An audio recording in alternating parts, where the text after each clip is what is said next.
ყველაფერთან ერთად რადგანაც ლიტერატურას ეხება საქმე, გვანცა სუთიძე ლონდონის წიგნის ბაზრობაზე მოგვიყვება.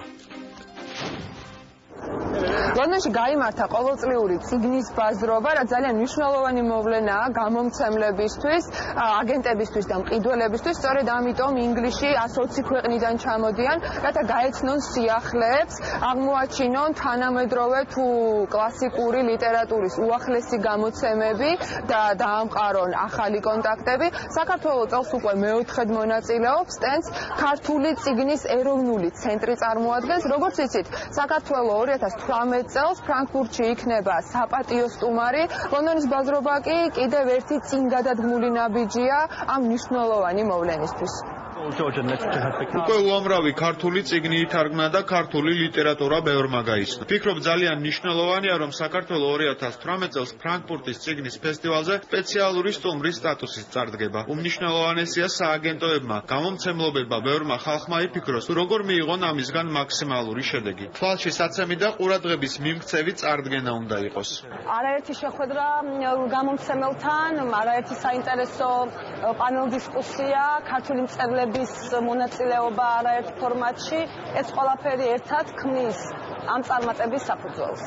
წიგნის ბაზრობის პარალელურად კვირეული მიეძღვნა საქართველოს დამოუკიდებლობის 25 წლის თავს, გაიმართა კინოჩვენებები და დისკუსიები ქართველ ავტორებთან. სპეციალურად მოწვეული სტუმარი იყო ბორის აკუნინი.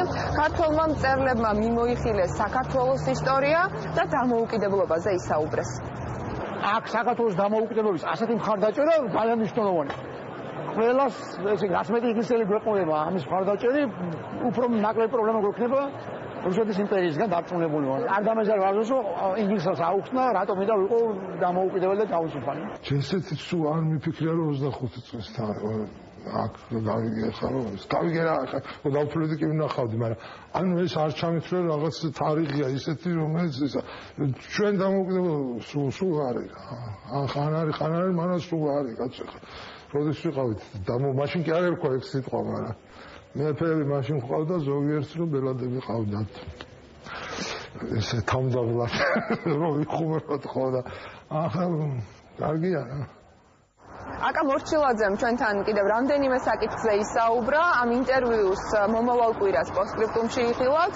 ასევე ნახავთ უფრო ვცვლად თუ როგორ წარსდგა საქართველოს ლონდონის წიგნის ბაზრობაზე.